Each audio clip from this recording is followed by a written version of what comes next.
Hi! Errands day na naman. Ipapagawa namin yung ano ni Wigo, ni wiper niya. Kasi kapag naulan, parang tumatama na ata yung, hindi ko alam kung anong tawag doon. Basta yun, ipapagawa namin kasi meron, naka long term siya.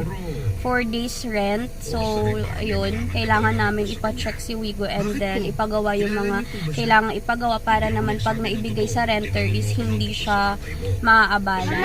Yes, anak. No gas. No, may gas si Wigo, anak. Kaso yun nga lang, Sunday ngayon, ang dami ng sarado kasi syempre mag-New Year na. So, ayan, buti meron kami nahanap dito. Yes, anak. Say a happy New Year. Yes, Happy New Year. Meron kami nahanap na paglabas dito sa subdivision na malapit sa amin. May nakita agad kami kahit paano na open. Yes, anak. Say New Year. Ayan, New Year. Happy New Year. So, ayun. Pero yung talagang pinapagawaan namin palagi kay Wigo yun, sarado. So, naghanap kami ng iba. Buti na lang meron din kami nakita open pa. So, yun lang. Update na lang later. Ayan, papalitan na yung wiper ng ano. Hindi ko sure kung wiper yung tawag dyan, ha. Wiper ba tawag dyan, Han? Yes. Hindi ako masyadong maalam sa sasakyan. Diba, nagpaparent pero walang alam sa sasakyan.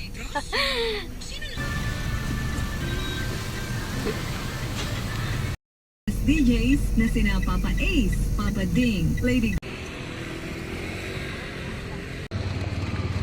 Hi!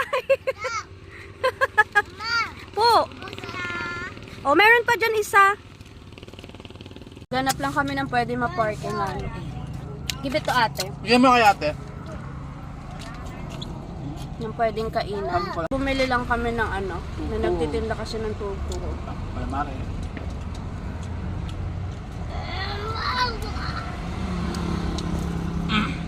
Tagal na dapat natin itong ginawa eh, no? Ang ganito lang, sa gilid-gilid lang mga no? Yung mga bata na sasakyan kasi baka biglang umulan.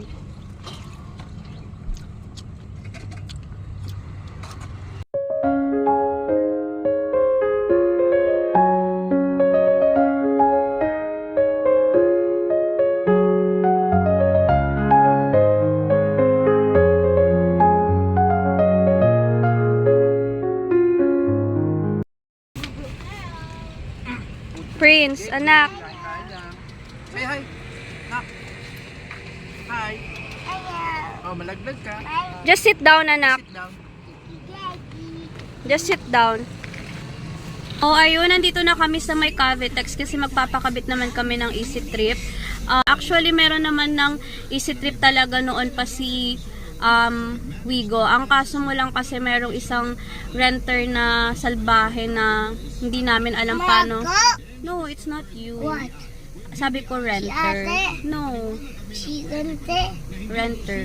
Na hindi namin maintindihan bakit nag-negative halos 2,000 ata yun. So yun, kailangan namin magpakabit ng bago. So medyo mahal yung babayaran pag magpapakabit ka ng bago. So yun, wait lang natin si Mark kasi nagpunta na siya doon para mag-fill up daw ng form para mas madali kasi medyo mahaba yung pila dito, guys. So yun. It's our turn. Ayan na. Punta na si Mark doon sa labas para makabit na yung sticker ng Easy Trip. Is it sweet? It's the sticker for the Easy Trip. Ano yan? Outside! Tita! I miss you, Tita! I miss you, Tita! Hello, Ate Katie! Hello, Ate Katie! Hi everyone! Tope! Hello, baby! Si Katie, kuya!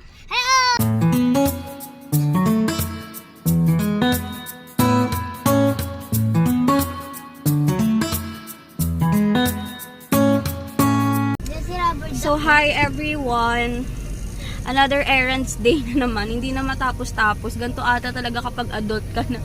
Ang dami mong kailangang asikasuhin. Parang hindi na maubos-ubos at matapos-tapos ang kailangang asikasuhin. So, ayun, nandito kami sa ano. Hindi ko lang alam paano i-pronounce to. Pero Rapid or Rapid Auto Service experts kina Emerald Camberloo. So, andito na naman kami for Wigo kasi nagkaroon na naman ng problema yung aircon. Kung natatandaan nyo sa last vlog ko, December yon na nagkaroon ng problem yung aircon ni Wigo, and then pinaayos namin, and then parang bumalik siya yung problem na yun. So, ngayon, ipapatingin ulit namin sa iba para talagang malaman yung problema, kung ano talaga yung problem. Kasi syempre, diba, pinaparent namin, so kailangan namin mag-invest. Pero syempre, kahit namang anong sasakyan or ano, kahit hindi ka naman nagpaparent, kailangan mo talagang mag-invest ng ano. So, hindi pala talaga biro magkaroon ng sasakyan. Kasi pagdating na sa maintenance, eto na tayo sa usapang maintenance. Diyos ko Lord, ang sakit sa ulo.